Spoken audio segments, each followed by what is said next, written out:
अगर आप भी इस रमज़ान चाय के साथ या इफ़्तार पार्टी में या इफ़्तार में आप दस्तरख़्वान पर ये क्रिस्पी मज़े के और चटपटे से अगर समोसे खाना चाहते हैं तो ये रेसिपी को एंड तक देखिएगा और बिल्कुल भी स्किप मत करिएगा, क्योंकि ये खस्ता करारे समोसे जो हैं वो हमने बहुत ही कम इंग्रेडिएंट से और बहुत ही आसान तरीके से बनाए। ये बहुत ही मज़े के और बहुत ही कुरकुरे बनते हैं। अस्सलाम वालेकुम, welcome back to Ayesha kitchen corner और आप सबका एक बार फिर से वेलकम है। और ये हमने बल्क में जो समोसे हैं वो रेडी कर लिए हैं। रमज़ान सीरीज़ के एपिसोड 2 में हम जो तैयार कर रहे हैं वो बल्क में चिकन के समोसे तैयार कर रहे हैं, जिसके लिए मैंने चिकन ब्रेस्ट लिया था, जो कि आपको स्क्रीन पर सारे 1 बाय 1 करके इंग्रेडिएंट्स आपको शो होते रहेंगे। तो आपको ज़रूरी नहीं है कि आप केयरफुली सुने, आप स्टॉप करके जो भी इंग्रेडिएंट्स है वो देख भी सकते हैं। अच्छा, इसके बाद मैंने इसमें क्रश्ड कोरिएंडर डाल दी थी। अच्छा, इसमें जो टेस्ट आता है ना, आपने सारी यखनी में जो टेस्ट बना देना है। अगर शुरू में अगर फ्राई पैन में अगर आप डाल देते हैं चिकन के साथ तो वो बहुत मज़े का लगता है। तो कोशिश किया करेंगे खाली पानी में ना बॉईल किया करें। इसमें आप अगर गार्लिक पाउडर अगर आपके पास अवेलेबल वो भी डाल सकते हैं। अगर आपके पास गार्लिक अवेलेबल नहीं है उससे भी बहुत मज़े का टेस्ट आता है। और क्रश्ड कोरिएंडर ज़रूर डाला करें, क्योंकि समोसे में क्रश्ड कोरिएंडर उसकी जान होती है। अच्छा, इसके बाद मैंने इसमें बिल्कुल भी जिंजर का इस्तेमाल नहीं किया और जिंजर के बगैर यकीन माने ये बहुत ही मज़े का बना है। अच्छा, इसके बाद हमने ये चॉप्ड गार्लिक ले लिया था, जो कि बहुत आसानी से चॉप्ड हो जाते हैं। और उसके बाद हमने कैबेज ले ली थी। आप चाहें तो अपनी पसंद की कोई भी वेजिटेबल ले सकते हैं, जो भी आप इसके अंदर फिलिंग करना चाहें। बस याद रखिएगा कि ज़्यादा जूसी और ज़्यादा वाटरी आप इसमें वेजिटेबल नहीं लीजिएगा, वरना आपकी फिलिंग ख़राब हो सकती है। इस तरह से आपने एक बार फिलिंग अगर तैयार कर ली तो फिर आपके ये समोसे बनने बहुत ईजी हो जाते हैं। बस आपने क्या ही करना है, बस आपने सिर्फ चॉप्ड करके अपनी फिलिंग्स को ही तैयार करना है। आपने फिलिंग बना ली तो फटाफट से आपके बन जाएंगे समोसे, और इन्हें आप रेडी करके रख सकते हैं। और बस जस्ट इफ्तार से 5 मिनट पहले 10 मिनट पहले आप निकालें और इसे एयर फ्राई करें चाहे डीप फ्राई करें, और ये बहुत ही मज़े के बन जाते हैं। इसमें चाहे आप आलू भी फिलिंग कर सकते हैं या चिकन के कर सकते हैं। चिकन के लोग इफ्तार में ज़्यादातर खाते हैं, क्योंकि इसमें फिर हमारा प्रोटीन इंटेक भी अच्छा रहता है। तो इसलिए मैंने चिकन के बनाए थे, क्योंकि चिकन में फिर हम इंग्रेडिएंट्स भी ज़्यादा डाल देते हैं तो उससे बहुत मज़े का बन जाता है। अच्छा, अब इसके बाद हमने ले लिया था थोड़ा सा ऑयल आपने थोड़ा सा लेना है, तकरीबन 2 टेबल स्पून से ज़्यादा मत लीजिएगा, वरना फिर ऑयली हो जाएंगे। अच्छा, इसके बाद हमने क्या करना है, गार्लिक के क्लोव्स को हमने थोड़ा सा सॉटे करा था। जब खुशबू आने लगे तो आपने इसमें ये थोड़ी सी प्याज शामिल कर देनी। प्याज मैंने एक बस मीडियम साइज़ की छोटी सी ली थी, इससे ज़्यादा नहीं ली थी। इसके बाद मैंने बेल पेपर कर लिया, मेरे पास बेल पेपर अवेलेबल थी, मैंने वो बेल पेपर डाली। आपके पास ग्रीन कैप्सिकम हो तो कैप्सिकम डालिएगा, ठीक है। मेरे पास अवेलेबल नहीं थी इसलिए मैंने नहीं डाला। इसके बाद मैंने इसमें चॉप्ड कैबेज डाल दिया। कैबेज का से टेस्ट इसका बहुत मज़े का आता है। आपके पास कैरेट हो तो कैरेट भी डालिए, बहुत मज़े के होते हैं। एक तो वेजीज़ मिलती हैं, इससे हमें प्रोटीन मिलता है, और इससे हमें सबसे अच्छी बात यह है कि हमारा जो फाइबर का इंटेक भी हमारा पूरा रहता है। तो इसलिए वेजीज़ को डालना सबसे ज़्यादा ज़रूरी है, क्योंकि आपको पता है कि जब भी हम कोई प्रोटीन लेते हैं, लाइक फ़िश हो, चिकन हो, मटन हो, बीफ हो, कोई भी सा भी अगर हम लेते हैं तो उसके साथ हमें एक अपना फाइबर इंटेक करना ज़रूरी होता है। तो फाइबर का इस्तेमाल ज़रूर किया करें। इसके बाद मैंने इसमें ऑल पर्पस फ्लावर डाला था। ऑल पर्पस फ्लावर मतलब मैदा आपने डालना है। मैदे से क्या होता है कि आपकी एक तो बाइंडिंग बहुत मज़े की रहती है, बहुत अच्छी बन जाती है, और इसको आपने पूरा भूनना है। थोड़ा सा मैदे को भून लीजिएगा याद से। और उसके बाद hot sauce, chilli flakes, black pepper जो आपको शो हो रहे हैं, सारे इंग्रेडिएंट्स आपने ये जो मेंशन है ये इसमें डाल देने हैं, और डाल के एक साथ आपने अच्छे से पकाना है। ये देखें, इस तरह से हमने चाट मसाला डाला। चाट मसाला स्किप मत करिएगा, इससे टेस्ट बहुत अच्छा आता है। और उसके बाद जब आपने एक साथ सारे डाल लेने ना स्पाइस, उसके बाद आपने लास्ट में नमक डालना है। सॉल्ट मैंने लास्ट में ऐड किया, जिससे आप चेक करके, क्योंकि सारी इंग्रेडिएंट्स में भी लगभग नमक होता है, तो इस वजह से मैंने इसमें नमक जो है वो लास्ट में चेक करके डाला था। इससे क्या रहता है कि आपका जो सॉल्ट का जो बैलेंस रहेगा आपकी इसमें फिलिंग में, वो बिल्कुल बरकरार रहेगी।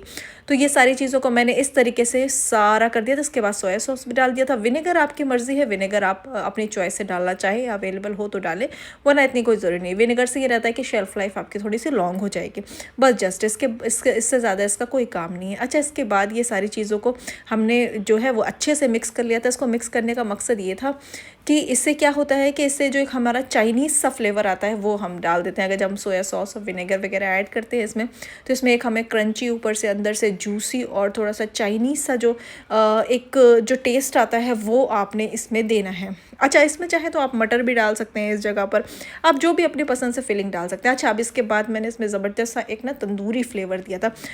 ये टोटल आपके ऊपर है, ऑप्शनल है, अगर आप चाहें तो कर सकते हैं। इससे क्या होता है कि आपको एक तंदूरी सा स्मोकी सा फ्लेवर मिल जाता है आपके समोसे में, जो कि इसको चार चांद लगा देता है। तो अगर चाहे तो, अगर कोशिश करें तो ये ज़रूर करिएगा। इसके बाद हम इसकी अब बाइंडिंग के लिए तैयार कर लेते हैं। ये जो हमने मिक्सचर तैयार करा है, इसके लिए मैंने इसमें फिर से अगेन मैदा लिया था, जिसमें तकरीबन इसमें मैंने 2 टेबल स्पून मैदा लिया था। और उसके बाद आपने इस तरीके से इसको मिक्स करके आपने पतली सी इसकी कंसिस्टेंसी बना लेना, बिल्कुल मतलब मीडियम से बनानी है, ना ही ज़्यादा स्टिकी होना चाहिए और ना ही ज़्यादा थिक होनी चाहिए। तो आपने इस तरीके से बिल्कुल पतला मत बना लेना, थोड़ा थोड़ा करके पानी ऐड करना है इसमें, क्योंकि आपने पानी जो है अगर आपने एक साथ ज़्यादा डाल दिया तो फिर हो सकता है कि आपका ये मैदा ख़राब भी हो जाए। तो आप इसको बहुत ही केयरफुली करिएगा। अच्छा, इसके बाद जो पट्टी के लिए मैं हमेशा स्वीट्स की जो है समोसा रोल पट्टी इस्तेमाल करती हूँ। उनकी जो रोल पट्टी आती है ये बहुत मज़े की आती है, तो मतलब बहुत अच्छी होती है, बहुत अच्छी क्वालिटी की मिलती है, 10 on 10 क्वालिटी होती है इसकी। इस वजह से आपने अच्छा इसको इसकी एक और मैं आपको बता दूँ, जो लोग कुछ लोगों के पास एक भी ये इन्फॉर्मेशन आती है कि इसकी जो समोसा पट्टी होती है ये अक्सर टूट जाती है। तो आपने क्या करना क्या है, सिंपल सा इसका फंडा है। आपने जब भी इसको बनाना है तो आपने 40 मिनट्स के लिए, इस पर साफ लिखा होता है सामने कि आपने जब भी इसको डीप फ्रीज़ करना है, इसको 40 मिनट्स के लिए आपने रखना है काउंटर पर। 40 मिनट्स के लिए रख लेंगे, उसके बाद ही बनाना स्टार्ट करिए, तो फिर आपको ये अच्छे से बिल्कुल अच्छा रिजल्ट देगा। जैसे बहुत अच्छे से ईजिली स्प्रेड भी हो जाता है, ईजिली स्टिक हो जाता है और ये बहुत मज़े का बनता है। अच्छा, उसके बाद मैं आपको फोल्डिंग ट्रिक भी बता देती हूँ। इस तरीके से आपने फोल्ड करना है और फोल्ड करके आपने फिलिंग भरनी है। फिलिंग बहुत भर भर के मत भरिएगा जिससे आपका समोसा ख़राब हो जाए। फिलिंग आपने बस तकरीबन 1 टेबल स्पून ही भरनी है, इससे ज़्यादा मत भरिएगा, क्योंकि ये केयरफुली आपने करना होता है। ये बहुत आसान, बहुत मतलब बहुत ईजिली हो जाता है, बट लेकिन करना आपको केयरफुली रहता है। आपको मैं ये स्क्रीन पर दिखा रही हूँ किस तरीके से, अगर आप बिगनर हैं, अगर आप फर्स्ट टाइम बना रहे हैं समोसा, तो आप इस तरीके से देख लें, इस तरीके से आप करें। इससे एक तो टाइम मेजरमेंट बहुत होता है, क्योंकि टाइम बहुत बचता है। क्योंकि मैं आपको इस वजह से ये बात बता रही हूँ क्योंकि मैंने एक बार मैदा का डो बनाकर भी करा था, तो उससे आप यकीन माने कि एक तो टाइम बहुत ज़्यादा गया था और दूसरी बात ये हुई थी कि उससे बहुत कम भी बने थे हमारे समोसे। तो अगर हम इस तरह से पट्टी मंगा लेते हैं तो एक तो हमारी टाइम सेविंग बहुत ज़्यादा हो जाती है और एक तो क्वांटिटी भी बहुत ज़्यादा बन जाती है। तो इस वजह से मैंने सोचा, मुझे पहले ये आइडिया अच्छा नहीं लगता था, लेकिन मैंने जब बनाया तो फिर मुझे लगा कि नहीं, वाकई ये चीज़ है कि इसमें टाइम सेविंग अच्छी खासी होती है। एक तो टाइम सेविंग भी होती है और क्वांटिटी भी बढ़ जाती है और क्वालिटी भी 10 on 10 है। अच्छा, एक चीज़ मैं आपको बहुत इंपॉर्टेंट बताना चाहती हूँ कि जब मैं ये पट्टियाँ इस्तेमाल करती हूँ ना, जो बाज़ार की होती हैं, चाहे तो आप घर पे भी बना सकते हैं उसको बहुत ईजी तरीके से। आजकल तो इंटरनेट बहुत सारी रेसिपी डली हुई है कि आप इस तरह से ईजी घर पर बना सकते हैं। लेकिन आप जब बाज़ार से लेते हैं या घर पर बनाते हैं ना इस तरह की पट्टी, तो कोशिश किया करें कि चीज़ों को एयर फ्राई कर ले या शैलो फ्राई करें। शैलो फ्राई, एयर फ्राई बहुत ईजी होता है, क्योंकि बिकॉज अगर आप डीप फ्राई करते हैं ना तो ये बहुत ही थिन होती हैं। तो थिन की वजह से इसमें क्या होता है कि इसे ऑयल बहुत ज़्यादा कंज्यूम हो जाता है। तो अगर इन माई ओपिनियन अगर आप ये करना चाहें ना, तो आप इसको एयर फ्राई करें। अगर एयर फ्राई आपके पास अवेलेबल नहीं है तो आप इसे शैलो फ्राई करें, तो ये ज़्यादा ईजी होगा। इससे कि तेल बहुत कम कंज्यूम करेगा और इससे आपकी ओवरऑल हेल्थ भी बहुत अच्छी रहेगी। तो बस मैं इफ्तार के वगैरह के लिए, जब हम पूरा दिन रोज़ा रहता है, उस तरह की चीज़ अगर हम कंज्यूम करते हैं तो कहीं ना कहीं हमें नुकसान ना करे। अच्छा, इसको भी मैंने एयर फ्रायर ही किया था। एयर फ्रायर से इसका जो टेस्ट था वो उसमें बिल्कुल भी फ़र्क नहीं पड़ा था और इस पर ओवरऑल ये और ज़्यादा क्रिस्पी बने थे, क्योंकि बिकॉज ये बहुत थिन होते हैं और बहुत मज़े के होते हैं। और आप यकीन करें, मेरा एक भी समोसा ख़राब नहीं हुआ था अल्हम्दुलिल्लाह, और ये बहुत मज़े के बने थे, बहुत क्रिस्पी बने थे। इसका जो अभी रिज़ल्ट है वो आपने स्टार्टिंग में देख ही लिया था कि ये कितने मज़े के बने थे और बहुत ईजीली फोल्ड हो गए थे। आप चाहें तो बैठ जाएँ, बैठ के अगर आपको ये काम थोड़ा सा थकाने वाला लगता है, आप बैठ जाएँ, बैठ के टेबल चेयर पर, और आप आराम से इसको बना सकते हैं। ये देखिए इस तरीके से मैंने बना दिया था, बल्कि मेरी फिलिंग भी ख़त्म हो गई थी। मेरे पास अभी और भी रखे इंशाल्लाह ताला, उसके पे आलू के बना कर रख दूँगी। बहुत मज़े के बने थे। रेसिपी पसंद आई हो तो लाइक कमेंट शेयर ज़रूर करिएगा, आगे शेयर किया करिए अपने फ्रेंड्स एंड फैमिलीज़ को, सब्सक्राइब करना ना भूलें। अल्लाह हाफिज़, मिलते हैं नेक्स्ट रेसिपी में। अपना ख्याल रखें और दुआओं में लाजमी